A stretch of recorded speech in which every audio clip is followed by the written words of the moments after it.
denyo what that dang and God denyo oh what that dang. This is the voice of the Patriot, where we speak truth to power. Now here we don't criticize, but if we must, it would only come on one condition: to build and not to destroy. That is why we keep saying we are in the service of God and country.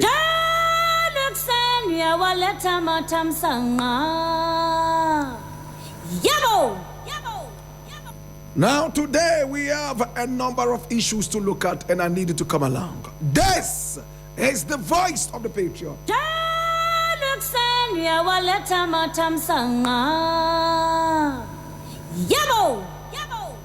Now the very first story we are looking at today is taken from Graphic Online, the national communicator. And I read, engineers and planners wins Damai mining lease. And I read,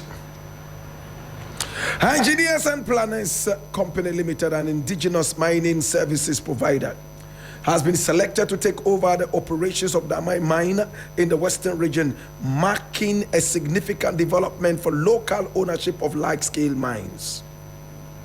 Now the tender committee set up to oversee the bidding and selection process recommended the granting of the Damai mining lease to E&P after the company emerged as the best performer out of the 4 local entities that submitted bids. Now the chairman of the committee, Maxwell Y.A. Klu, explained that after going through the entire selection process, the evaluation results showed that E&P achieved a combined score of 93.15% and had therefore been declared the successful tenderer. Other companies that submitted bids were Health, I beg your pardon, Heat Goldfields Limited, Maripoma Mining Services Limited, and Vortex Resources Mining Group. Now, consequently, E&P is expected to assume the reins of the Damai lease after it is transferred to the state on April 18, 2026. Mr. Klu presented an evaluation report of tenders for the selection of a strategic investor for the mining lease and operation of the Damai gold mine to the Chief Director of the Ministry of Lands and Natural Resources, Innocent Halligan, yesterday. Now the tenders were submitted to the Minerals Commission under Regulation 258 of the Minerals and Mining Licensing Regulations 2012 LI 2176.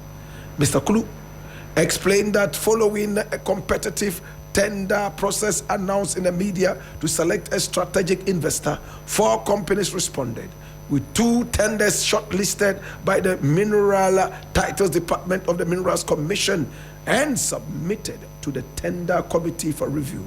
The 4 tenders were then examined in accordance with the mandatory requirements set out in phase 1, which states that if any tenderer fails to comply with any of the mandatory requirements, it will result in the tender being disqualified and not to be considered for further evaluation.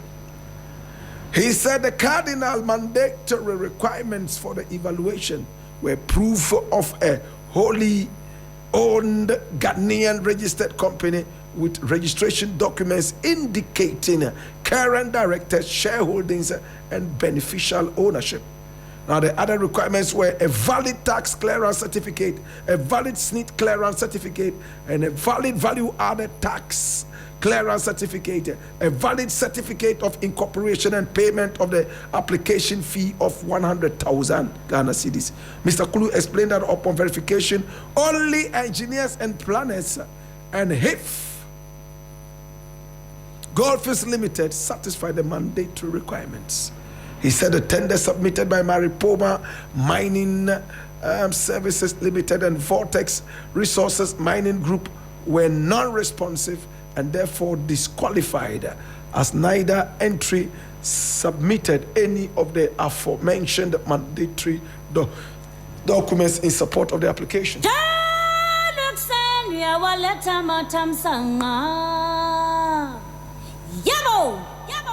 Now, congratulations to Maxwell Kulu.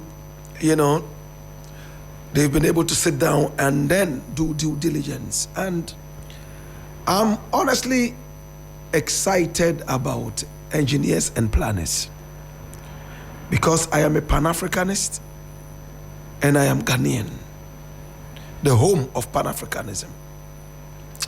For so long we have had mining consortiums come into our country, and the best they have ever given us was 10%. The rest they carried away. They told us that they brought all the equipment needed. They have all the technical know-how. All we did was to provide them with labor, nothing more than carrying soil left, right, and center, driving trucks and cleaning. It didn't look like we had the brains for mining. It reminded me of slavery. I might be wrong. Now, anytime these foreign mining consortiums come in, and even more than just mining, the expatriates, they only use us as farm hands, laborers. True or false? It is sad, my brother. With all the mining schools we have in this country and the number of qualified miners we have churned out over the years, we are still not qualified enough to even own our own mines. That's a disaster. All these years, Goldfields was giving the Damai mines for 30 solid years. And they mined millions of ounces of gold over the years until they believed that they had mined everything. It took Ibrahim Mahama to tell them, you know what? If you are no longer interested in the mine, please recommend us engineers and planners. Be our referees, that we have worked with you over these years as contract miners, providing equipment and also expertise, local expertise. Please do us the favor. And then Goldfields asked, this now is a blighted piece of land. There is no more gold over there. The amount of labor you would put in, the amount of effort you put in to reach the gold, which is insignificant anyway, will not be worth it. Ibrahim Mahama, instead of keeping quiet, went ahead to prove himself and his engineers and planners that they could reach the gold, and they were able to lecture, free lecture. You can call it a free consultation to Goldfields, that this is how we intend to bypass whatever bottlenecks are there in order to reach the gold. Goldfields realized that, wow, this is a great idea. Then all of a sudden, they started showing interest in renewing the lease. By what time? It was already too late, because you needed to give at least 6 months and beyond notice that you want to renew. But because they did not make up their mind, they had already invested a lot of repatriated cash in Canada in another mining consortium. My brother, my sister, finally, the Mahama government said, you know what? Much as we have worked with you all these years and we have loved you, now we want to make it local. The time for you to renew is elapsed. We are looking for local miners. Of course, they had recommended engineers and planners in the past. But Mahama went back and said, you know what? Yes, you have recommended engineers and planners, but we still want to open it up for national bidding. And it was announced. 4 companies decided that they will be part of it. Hit Goldfields Limited, Vortex, Mariposa Mining, and Engineers and Planners. 2 were disqualified in the preliminary stages, and 2 went through, Engineers and Planners and hit Gold Fields. But Engineers and Planners is the biggest. It's been in this business for only God knows how long. They had close to 94% in the bidding, overwhelmingly. Now what this means to me is the fact that I could call this the second independence when it comes to our ownership of local resources. We have put it in the hands of foreigners for far too long. It's time to be able to take over our own resources, own the cocoa industry, own the gold and other mineral resource industry, own everything.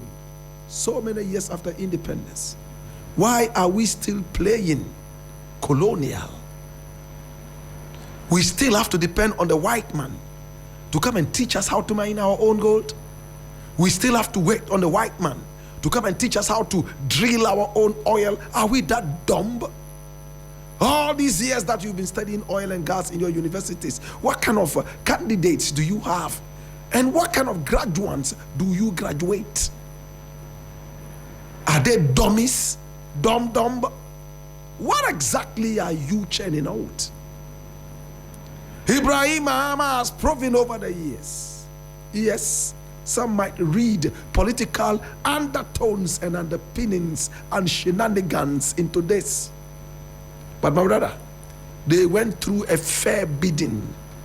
Overwhelmingly, Ibrahim Mahama's ENP stood tall. That is where my excitement is.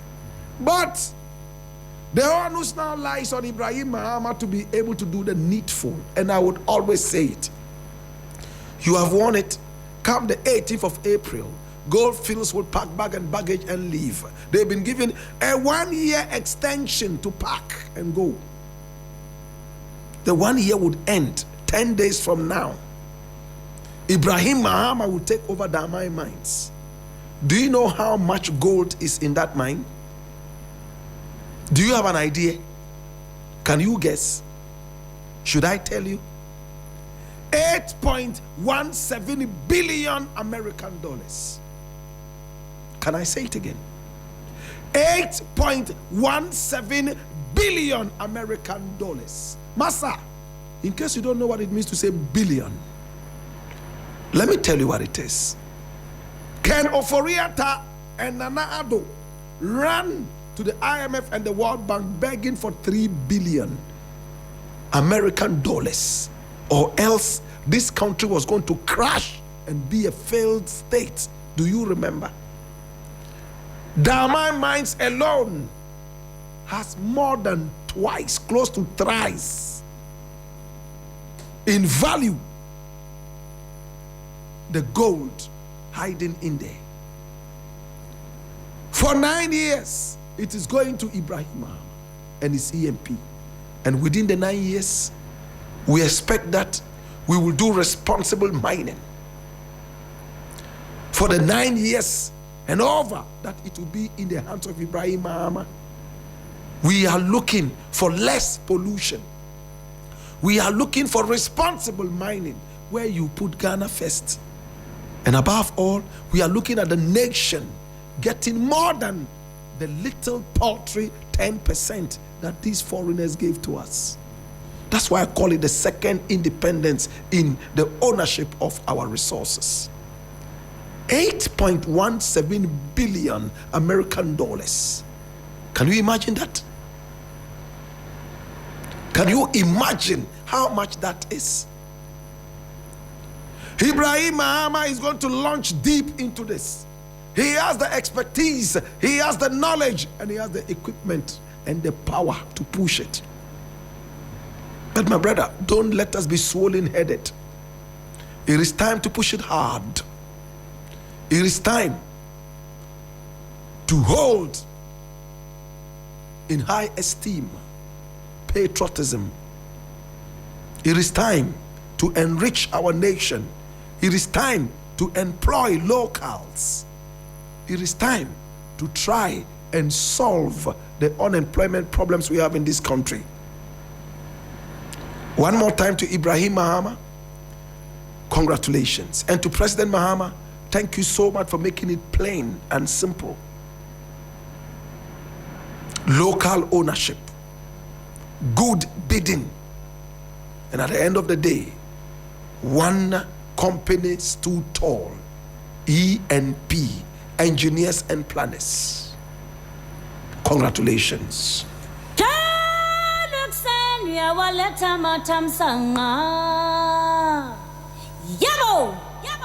Now the next thing I want to look at is taken from Ghana Web, and it reads, why Zapp Mallet is disappointed in Lord Kenya. Why Zapp Mallet is disappointed in Lord Kenya. And I read, legendary sound engineer Zapp Mallet, recognized as one of the pioneers of the hip life genre that started in the early 1990s in Ghana, has produced various hit songs for numerous artists. Talking about his relationship with some of these artists, many of whom continue to live off the success of records he produced, one would assume that once in a while these musicians will check in on the legendary producer or show appreciation for his work. However, when asked in an interview on Max TV how musicians show gratitude for how his creative ideas shaped their careers, Zapp Mallet expressed disappointment, particularly with Lord Kenya, whom he described as the biggest artist he's ever produced. Now, according to him, Lord Kenya coming out publicly to say he no longer likes the songs they created together because he has found Christ and now considers those works worldly, mundane, does not sit right with him, as he, as a producer, could have still been benefiting from those records.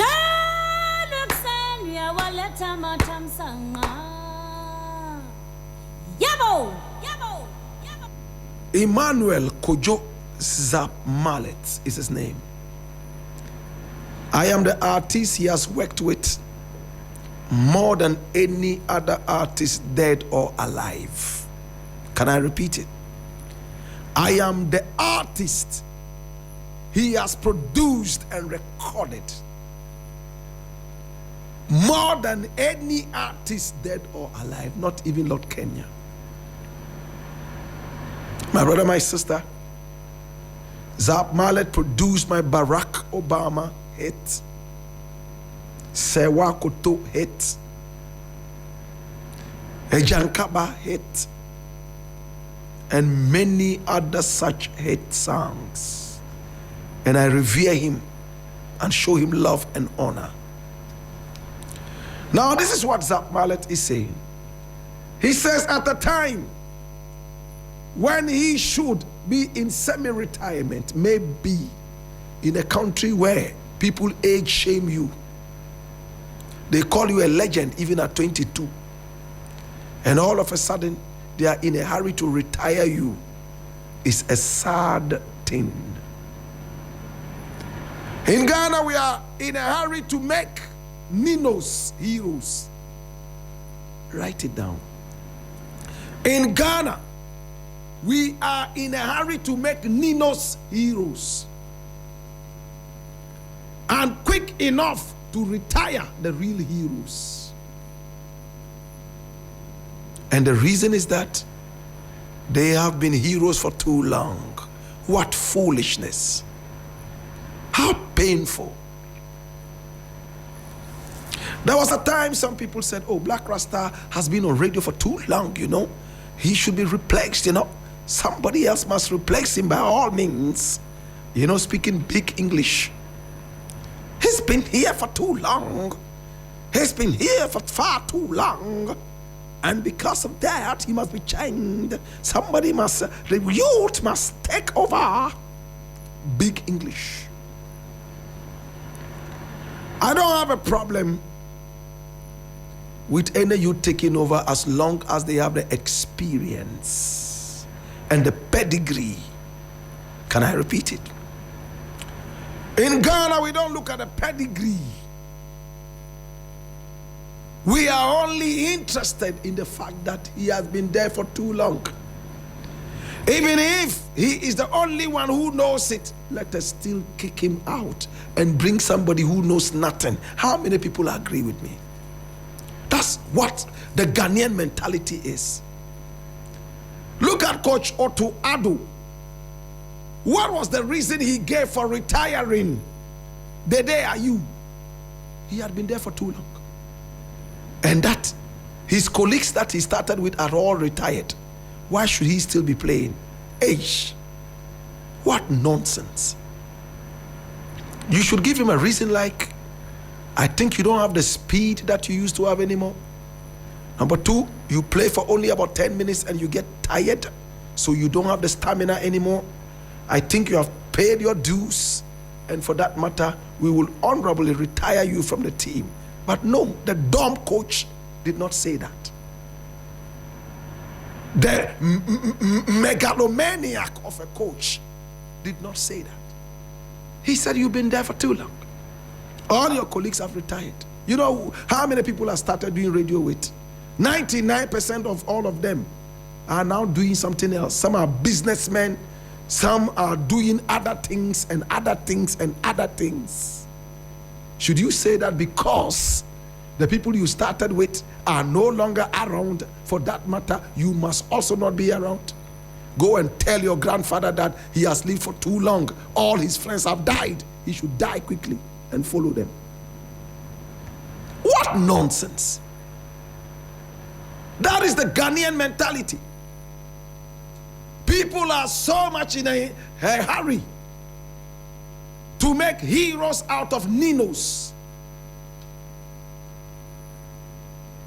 and to retire the real heroes. And the reason is that they have been there for too long. Have you realized that no Ghanaian artist, musician, normally stays beyond 10 years?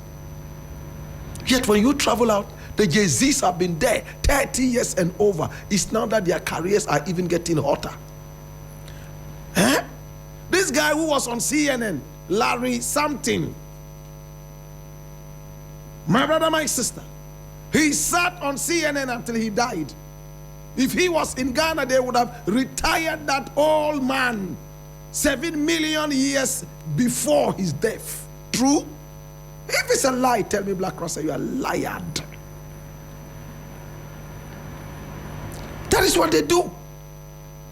That's why recently TikTok. How many of us remember TikTok? Philomena Patenga, and you are, oh, that guy. When I started off, TikTok was a little boy. All of a sudden, TikTok is called a legend. Now he says it's not even called TikTok. He's called Tick. Because actually TikTok in those days used to be the name of a certain chewing gum. Hallelujah. TikTok said the moment Ghanaians start calling you legend, oh legend, they are retiring you like that too.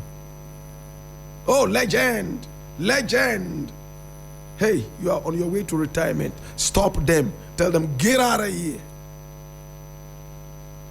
Ghanaians retire you quickly. They force you to ripe. Forced ripening. You know when you go and pluck a mango and then you put it there, tie it around some whatever, push it to ripe. We force people to ripe. And in no time, we are tired of them and we want them to retire. I have always said it. And I've given the opportunity to so many young men and women, younger than me. You know what? This is the opportunity. I am traveling for a while. Take your chance. Whilst I am out there, I want my employers to call me and tell me, you know what? Your boy is great. Thank you so much. When you come, we would want him to take over. and we'll find you something else to do. Then I can put in my resignation. I have always done it, but nobody has been able to match up. The energy is too much. Can I blow my horns? Please, can I blow my horns? Bum, ba-dum, ba-da-da-da-da-da-da. Bum, ba-dum, bum, bum, bum. Nobody over the years, with all respect to whoever is there, na wun bimberli sanzal bukurli. Dia nyame ahra no no. To abeno so.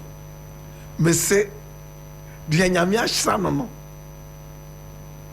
Atamfo entu nya die.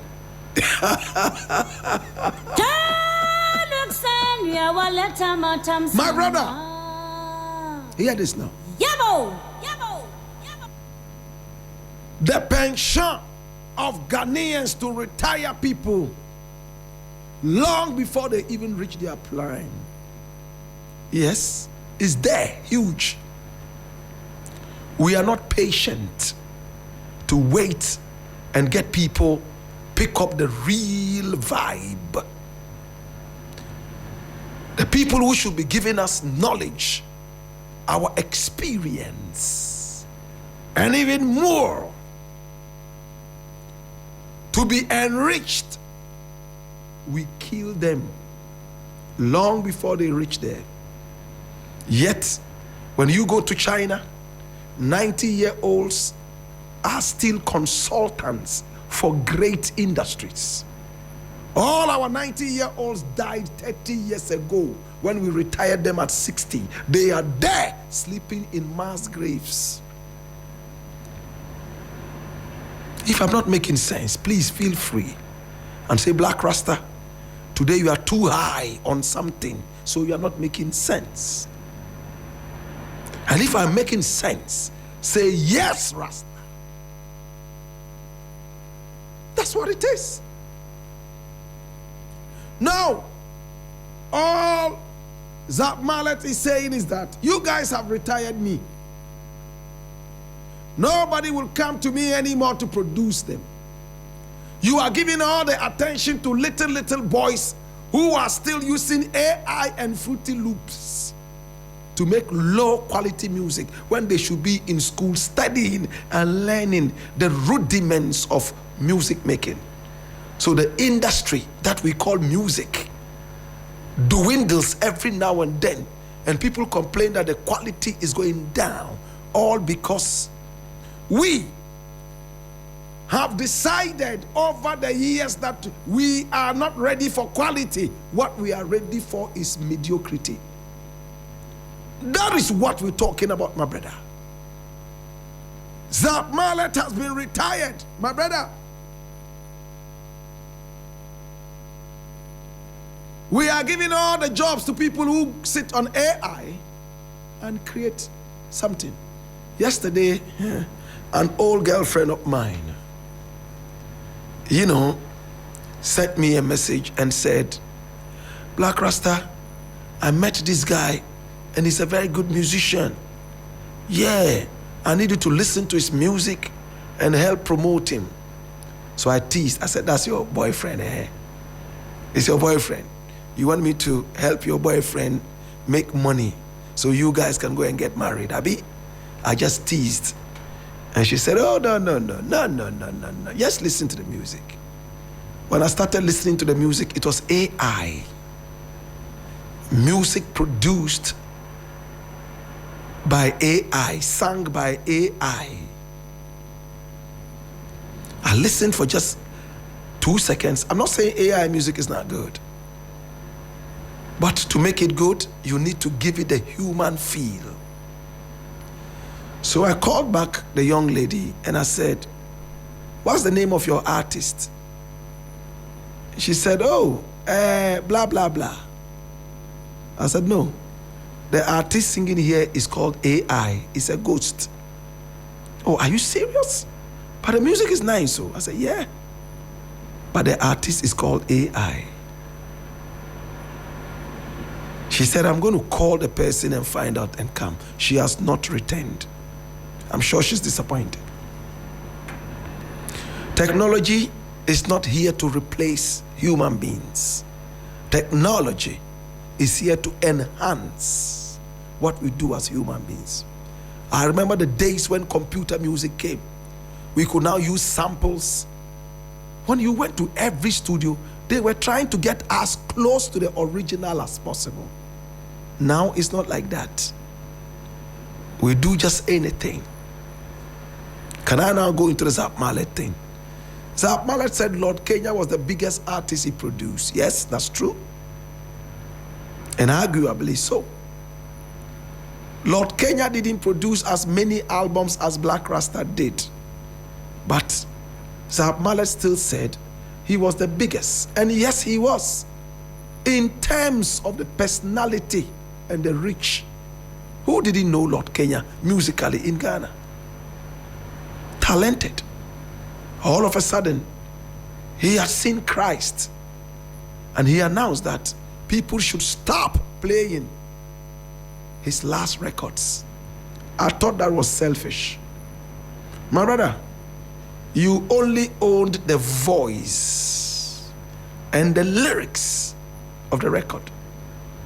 You don't own the direction of instrumentation. Can I repeat it? Lord Kenya went into the studio with melody and lyrics and rapped.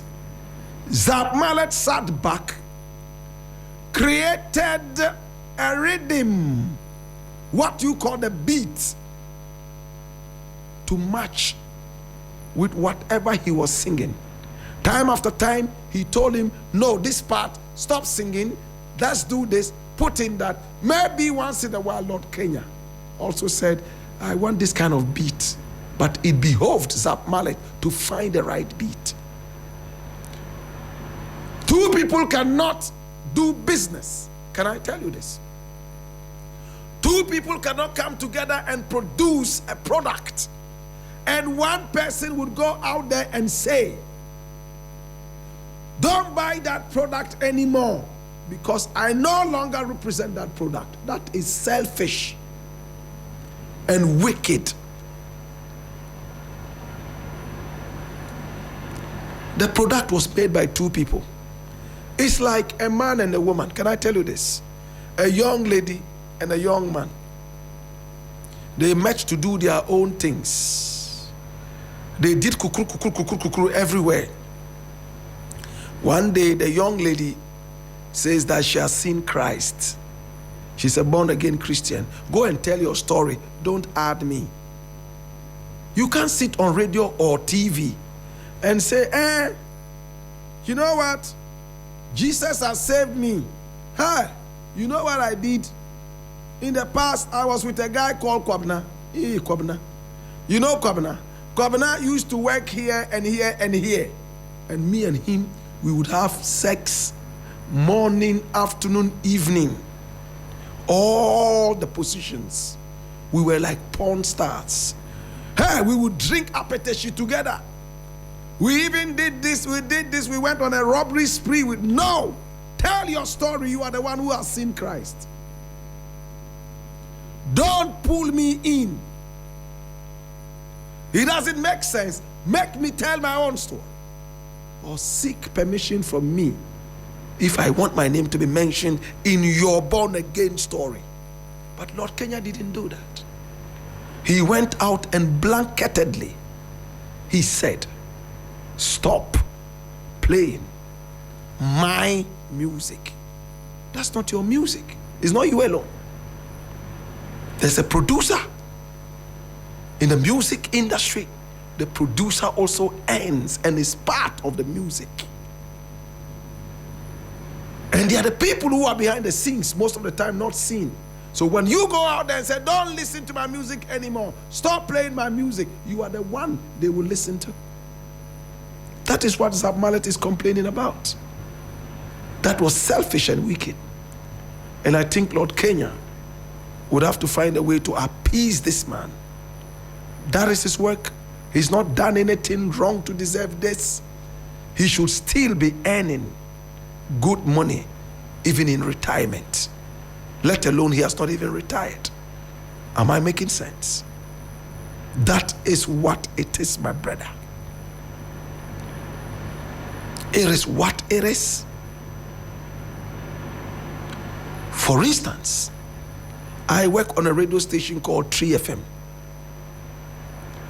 And my program is the hottest. It's recorded every day. One day, I get up and I say, oh, I've seen Christ. I'm not working with the radio station anymore. But remember that all the recordings done belong to the radio station. If they want to play the recordings back, it is in their right. I cannot go out there and say, don't listen to my voice anymore. Don't listen to this radio station anymore because they are playing my voice. No, sir. Tell your story. Do you get it?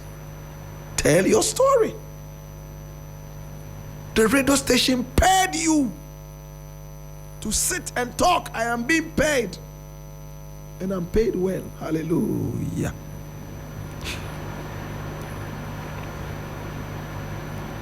After taking all the money, then I go and sit back and say, don't play my voice again because I'm born again Christian. No, it doesn't work like that. You can't kill the radio station because you have seen Jesus Christ. It doesn't make sense. You tell your story. Oh, I said this in the past. I said that in the past. I said that in the past. Please ignore those things that I said in the past. Because I'm now a born-again Christian. What Lord Kenya should have said was, you know what? Some of the lyrics I sang in the past do not represent me anymore. All those lyrics that I sang in the past, please ignore those lyrics. That's enough. But don't say, don't play my music anymore because I'm a born-again Christian. It happened to Ochiami Kwame and Maurice Babyface.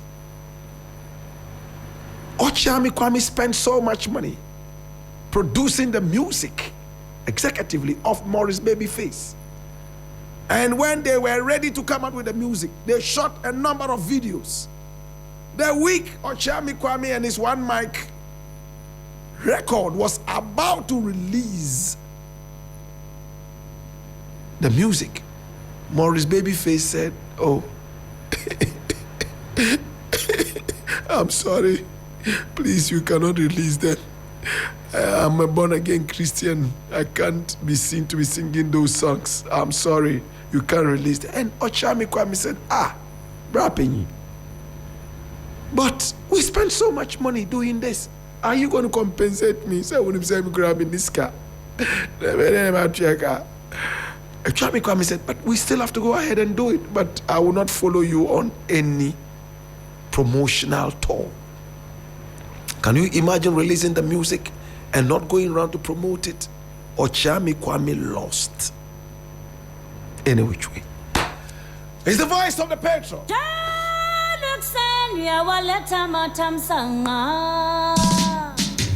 Yellow.